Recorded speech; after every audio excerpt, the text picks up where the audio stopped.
Hello friends, तो guys इस video में मैं आपको बताने वाला हूँ cutting length of bent up bar किस तरीके से निकालेंगे। जैसा कि मैं आपको लास्ट वीडियो में बताया था कि टिपिकल स्लैब डिटेल का जो रेनफोर्समेंट डिटेल है उसको किस तरीके से रीड करते हैं, और जब आपको उसका ही बीबीएस बनाना रहेगा उसका मैं बीबीएस बना के भी दिखाऊंगा। जैसे अगर मेरे पास टाइम मिलेगा तो उसका मैं बीबीएस बना के भी आपको दिखा दूंगा।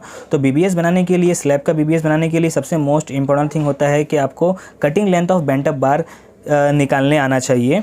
तो इस वीडियो में मैं आपको यही बताने वाला हूँ। जैसा कि मैंने आपको बताया था कि जो बेंट अप बार यूज़ करते हैं स्लैब में वो अल्टरनेट बेंट अप बार रहता है, यानी कि क्रॉस सेक्शन में हम देखेंगे तो हमको दो तरफ दिखता है ये बेंट अप बार, लेकिन एक्चुअली में वो रहता है वन साइड में। तो इसीलिए मैंने यहाँ पे एक ही बेंट किया है जैसा कि एक्चुअल साइड पे किया जाता है।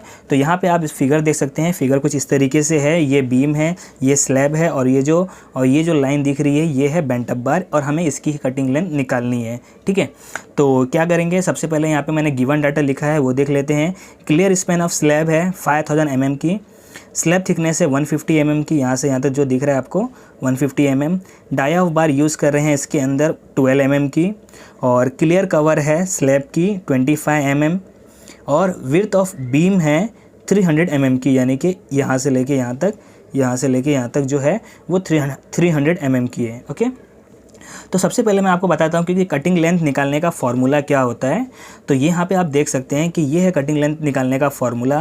क्लियर स्पैन ये जो है यहाँ से लेके यहाँ तक, उसके बाद प्लस करेंगे beam width minus cover into 2 कर देंगे। अब वो कैसा, यहाँ पे जो आप देख रहे हैं ये है बीम विड्थ, ओके, और यहाँ पे जो बीम जो है वो 2 है, और यहाँ पे जो बीम की जितनी विड्थ है उसमें से ये जो कवर है हमें थोड़ा माइनस करना पड़ेगा।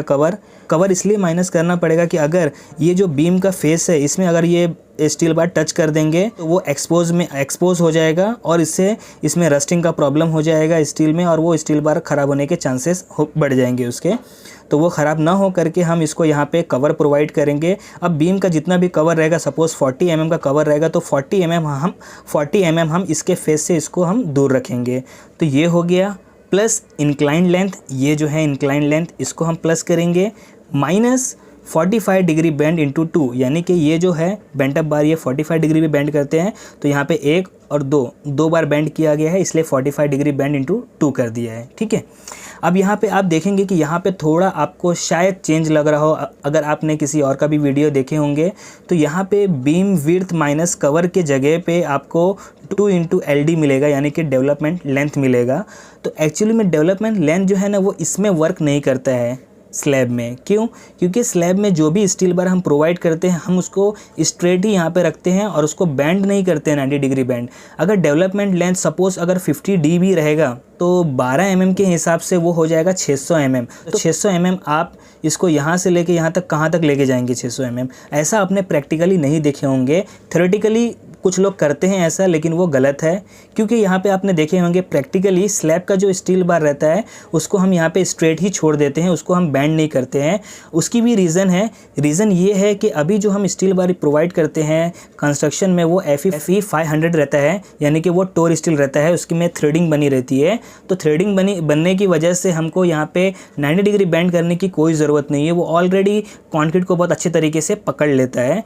तो जैसा आपने ये शेप दिख रहा है इस तरीके से ही स्लैब में स्टील बार प्रोवाइड किया जाता है। इसलिए मैंने यहाँ पे 2 इंटू LD के जगह पे मैंने ये लिया है बीम विड्थ माइनस कवर, यानी कि सिर्फ इतना पार्ट लिया है यहाँ से लेके यहाँ तक। इसको हम LD ही बोलेंगे क्योंकि यहाँ पे इसको एंकरेज मिल रही है, तो ये LD ही है, लेकिन यहाँ से लेके सिर्फ यहाँ तक रहेगा। और उसका जो कैलकुलेशन बनेगा ऐसा कि बीम विड्थ में से उसका कवर माइनस कर देंगे। ओके, आप समझ गए होंगे।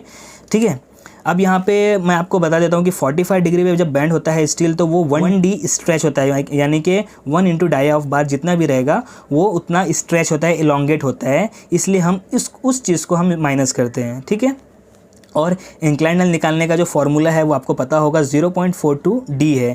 अब D क्या है वो मैं आपको दिखा देता हूँ कि जैसे कि यहाँ पे आप देख रहे हैं ये, तो यहाँ पे जो आप देखेंगे कि इसको मैं अगर डॉटेड लाइन से आगे लेके जाता हूँ और ये ऑलरेडी गया हुआ है, तो ये यहाँ से लेके यहाँ तक का जो डिस्टेंस होता है ना ये होता है D।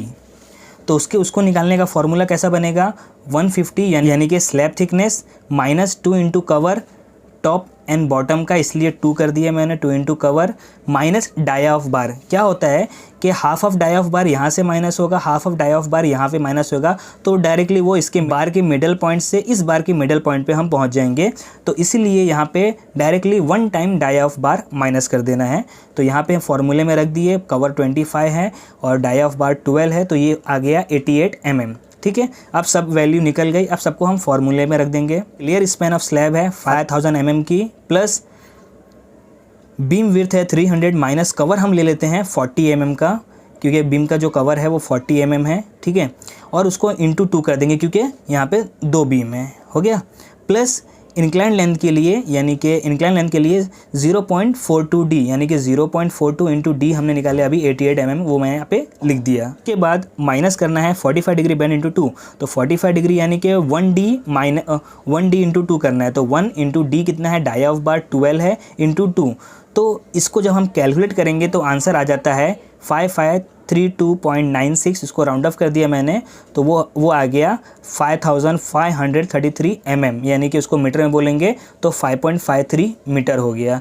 तो इस तरीके से guys cutting length of bent up bar निकाला जाता है। यानी कि जो गिवन डाटा है ये आगे पीछे हो सकता है आपका, लेकिन जिस तरीके से मैंने निकाला है उस तरीके से ही आपको निकालना रहेगा। गाइस बस इस वीडियो में इतना ही था। आई होप आपको ये वीडियो अच्छी लगी होगी, तो इसे लाइक कर दे, शेयर कर दे, और आप मेरे चैनल पर नए हैं तो इसे सब्सक्राइब कर दे। तो चलिए गाइस फिर मिलते हैं नेक्स्ट वीडियो में।